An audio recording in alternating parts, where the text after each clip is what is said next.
Hello, good morning. Compliments of the season out there. You see, this morning, during my meditation, this thing came to my mind.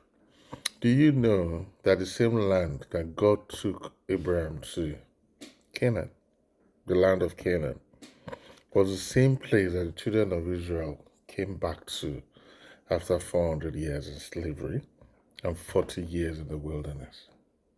And this thing brought something into my head that no matter how much we have derailed from the plan of God, no matter how much we think we are walking in circles, no matter how much we think we are falling out of the plan of God, if we can reconnect and stay in the will of God, it will definitely take us back to our Canaan.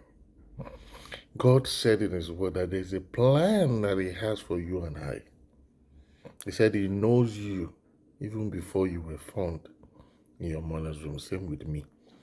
So if we can stay with God, He will bring us back, or He will bring us to the place of purpose. And don't forget, the Word of God said God can do, and if He can do, it means He will do exceeding abundantly above all you and I can ever ask or imagine, according to the power, not according to the power that we have, not according to our effort, but according to the power in Him.